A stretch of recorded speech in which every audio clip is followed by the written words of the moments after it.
Bapak Ibu hadirin yang dirahmati Allah Subhanahu wa taala, kewajiban melaksanakan puasa di Ramadan itu adalah merupakan perintah Allah langsung, ya, yang Allah sampaikan dalam ayatnya di dalam surat Al-Baqarah bahwa dikatakan ya ayyuhalladzina amanu kutiba alaikumus syamu kama kutiba alal ladzina min qablikum la'allakum tattaqun. Bahwasanya Allah mengatakan wahai orang-orang yang beriman, diperintahkan kepada kamu untuk apa? Untuk berpuasa di bulan Ramadan sebagaimana diperintahkan yang sudah diperintahkan umat-umat yang terdahulu. Jadi puasa itu merupakan kewajiban bagi umat Nabi Muhammad SAW, juga termasuk umat-umat yang sebelum umatnya Nabi Muhammad SAW. Maka dari perintah puasa itu apa yang diharapkan oleh Allah Subhanahu wa taala? Bahwasanya di akhir ayat itu dikatakan la'allakum tattaqun. Bahwasanya Allah mengharapkan, ya, dari kewajiban melaksanakan puasa Ramadan itu akan apa? Akan tercetak, akan lahir generasi-generasi yang bertakwa kepada Allah Subhanahu wa taala. Ya. Dari perintah puasa itu harus ada sebuah hasil yang terbaik. Ya, maka dari puasa itulah kita akan mendapatkan banyak pelajaran-pelajaran yang memang puasa itu adalah puasa yang bertujuan untuk apa, ya? Untuk membersihkan jiwa-jiwa ini, ya. Dalam rangka untuk apa? Untuk kita banyak belajar, ya. Banyak belajar tentang perintah Allah, tentang bagaimana jiwa sosial kita, tentang menahan amarah dan nafsu, ya. Dan masih banyak lagi pelajaran-pelajaran yang lain ketika kita melaksanakan ibadah puasa di bulan Ramadan nanti. Maka disitulah akan lahir seseorang yang berkarakter takwa.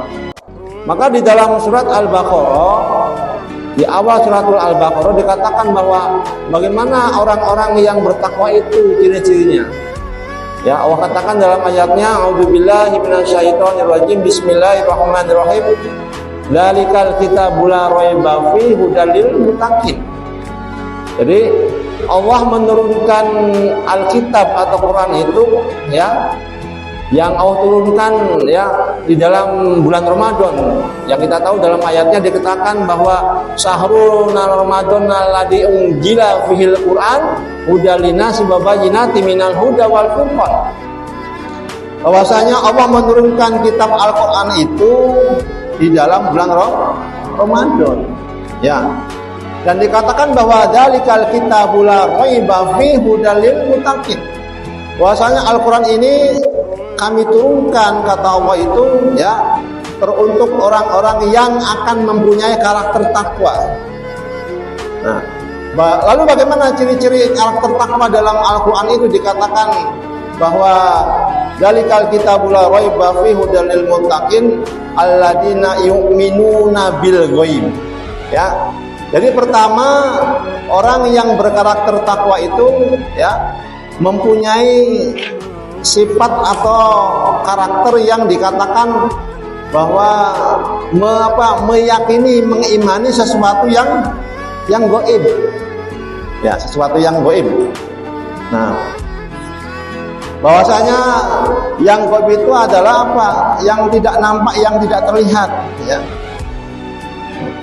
Alladzina yu'minuna bil ghaib, ya.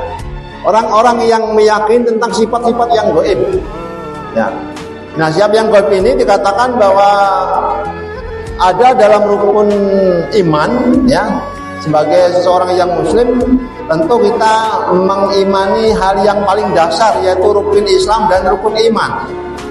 Dan rukun iman itu diantara yang pertama adalah meyakini tentang adanya Allah, yaitu iman kepada Allah. Ya. Jadi sebelum kita melakukan sebuah ibadah, ya, tentu kita harus mengenal siapa yang kita ibadahi, siapa yang kita sembah itu. Nah, dikatakan bahwa siapakah Allah, ya, Dalam beberapa literasi dikatakan bahwa Allah itulah adalah zat yang maha agung, ya, yang tidak ada yang menyerupainya, yang kekuasaannya itu meliputi langit dan bumi, yang tidak punya kekurangan satu apapun. Ya, itulah Allah, ya. Jadi Allah itu adalah apa? Bisa dikatakan kalau kita ingin mengenal Allah, yaitu dengan salah satunya dengan apa? Dengan ciptaannya Allah. Ya. Jadi kita ini adalah ciptaan Allah. Langit dan bumi adalah ciptaannya Allah. Ya. Kemudian ya, semua perangkat yang ada dalam langit dan bumi semua juga ciptaan Allah. Enggak mungkin sesuatu yang diciptakan itu tidak ada yang menciptakannya. Jadi Allah itu ada, walaupun Allah itu tidak nampak, dan harus kita yakini itu. Sebagai orang yang beriman bahwa meyakini adanya Allah. Jangan seperti orang-orang ateis yang tidak percaya dengan adanya Allah. Ya. Jadi kalau saya boleh analogikan ibu-ibu sekalian, ya, kalaulah kita singgah di rumah, ya, tentu orang yang normal itu ketika kita masuk ke sebuah rumah, dia akan bertanya, siapa pemilik rumah ini, kan itu ya.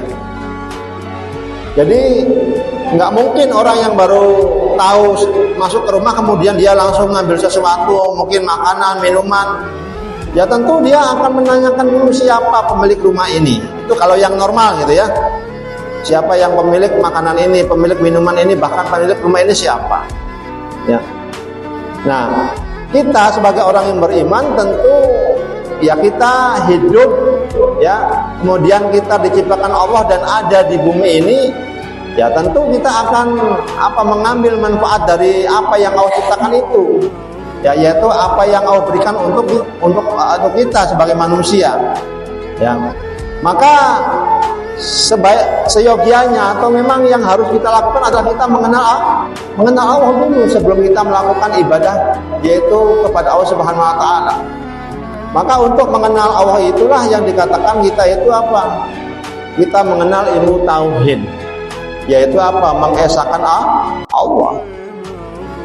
Jadi tugas besar para nabi dan rasul itu, Bapak Ibu sekalian, ya, kalau saya boleh katakan bahwa setiap nabi dan rasul itu punya tugas besar, yaitu apa? Mengajarkan kalimat tauhid kepada manusia sesuai dengan kaumnya masing-masing. Ya.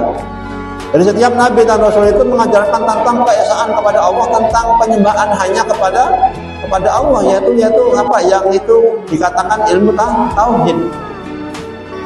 Maka kalau sudah mengenal Allah, nah disitulah nanti ada apa? Ada bagaimanakah cara menyembah Allah Subhanahu wa taala. Dalam ilmu fikih, ya, kita akan tahu bagaimana kita melaksanakan ritual salat. Dalam rangka salat itu adalah bagian daripada penyembahan kita kepada Allah Subhanahu wa taala, dan memang itu diperintahkan. Salah satu fondasi yang terbaik, fondasi yang paling dasar, yaitu adalah kita melaksanakan ibadah sholat 5 waktu yang wajib fardu ain, yang tidak boleh ditinggalkan barang satu kali pun.